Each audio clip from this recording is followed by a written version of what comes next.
অর্থাৎ রাসূল সাল্লাল্লাহু আলাইহি ওয়াসাল্লাম যে কোনো কাজে তিনি আল্লাহ তাআলাকে ফিল করতেন, সবকিছু ছিল আল্লাহ তাআলা কেন্দ্রিক, হচ্ছে গড সেন্ট্রিক মাইন্ডসেট। রাসূল সাল্লাল্লাহু আলাইহি ওয়াসাল্লাম সবসময় সবকিছু আল্লাহ তাআলা সন্তুষ্টির জন্য করতেন এবং তিনি ভাবতেন আমার কেউ না থাক, আল্লাহ আছে, সঁপে দিতেন, শেয়ার করতেন। আমরা বর্তমানে কোনো বিপদে পড়লে কি করি? আগে কোথায় শেয়ার করি? ফেসবুকে। আসলে করা উচিত কার সাথে? হ্যাঁ, আমার স্ত্রীর সাথে শেয়ার করার আগেও শেয়ার করব কার সাথে? আমার বোন যে কুরাইশদের পা দেখা যাচ্ছে, ওরা যে হেঁটে যাচ্ছে, একটু উকি মারলে আমাদেরকে দেখা যায়। তিনি অত্যন্ত ভীত সন্ত্রস্ত, তটস্থ। আলহামদুলিল্লাহ পড়ুন সবাই। তাহলে ডিপ্রেশন হচ্ছে আপনার আর আপনার রবের মাঝে যে দূরত্ব, এই দূরত্ব দূর করে দেন, ডিপ্রেশন আপনিই পালাবে। হাত্তা ইউরা বায়াদু ইবতাইহি, বগলে শুভ্রতা দেখা যাচ্ছিল। উনি দোয়া করতেছিলেন, আল্লাহুম্মা আনজিজলি মা ওয়া'আতানি, আল্লাহুম্মা আতিনি মা ওয়া'আতানি। আল্লাহ, তুমি যে বিজয় দিবে বলে প্রতিশ্রুতি করেছিলে, ওই বিজয় আমাদেরকে দাও, ওই ভিক্টরি আমাদেরকে দাও। দোয়া করছিলেন। সাইয়েদনা আলী রাদিয়াল্লাহু তাআলা আনহু, উনি বর্ণনা করছেন যে বদরের যুদ্ধের আগের রাতে আমরা সবাই ঘুমোচ্ছিলাম, কিন্তু রাসূল সাল্লাল্লাহু আলাইহি ওয়াসাল্লামকে আমরা যে কোনো পরিস্থিতিতে যেভাবেই থাকি না কেন, আমরা বিপদে আপদে সবসময় ভরসা রাখবো কার উপর? এটাই হচ্ছে গড সেন্ট্রিক বা আল্লাহ সেন্ট্রিক মাইন্ডসেট। আচ্ছা, 2 নাম্বার মাইন্ডসেট হচ্ছে ভিশন। সাল্লাল্লাহু আলাইহি ওয়া আলিহি ওয়াসাল্লামকে আল্লাহ তাআলা দান করেছেন। উনি ভবিষ্যৎকে আগাম বুঝতে পারতেন, আগাম অনুমান করতে পারতেন এবং সে অনুযায়ী তিনি স্ট্র্যাটেজি, প্ল্যান, পরিকল্পনা এটা তিনি সাজাতে পারতেন। এটাকে বলে ভিশন ওরিয়েন্টেড মাইন্ডসেট।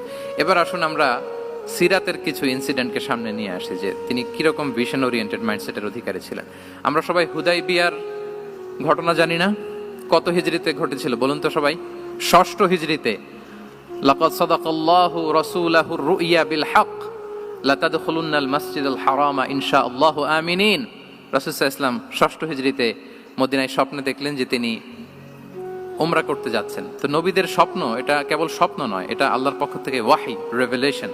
তো সেই হিসেবে তিনি 1400 সাহাবা নিয়ে উমরা করতে চলে গেলেন মক্কায়, কিন্তু মক্কাবাসী ঢুকতে দিল না, থামিয়ে দেয়া হলো। তো তখন একটা চুক্তি হয়েছিল, ওই চুক্তিতে বলা হলো, রাসূল সাল্লাল্লাহু আলাইহি ওয়াসাল্লাম লিখতে বললেন যে লিখো মিন মুহাম্মদ রাসূলুল্লাহ, আল্লাহর রাসূল মুহাম্মদের পক্ষ থেকে কুরাইশদের সাথে এই চুক্তি।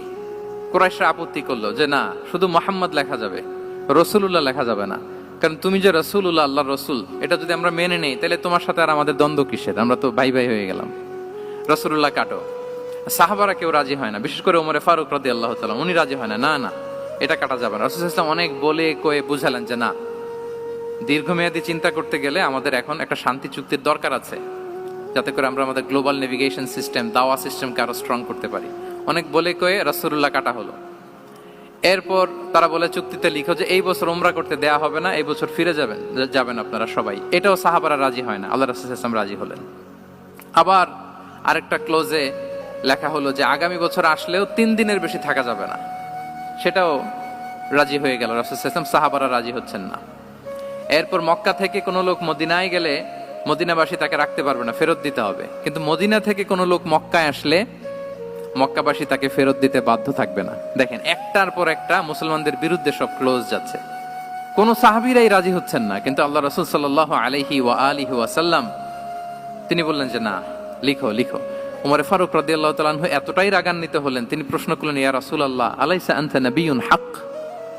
আপনি এই যে কম্প্রোমাইজের পর কম্প্রোমাইজ করে যাচ্ছেন, আপনি কি সত্য নবী নন, সত্য রাসূল নন?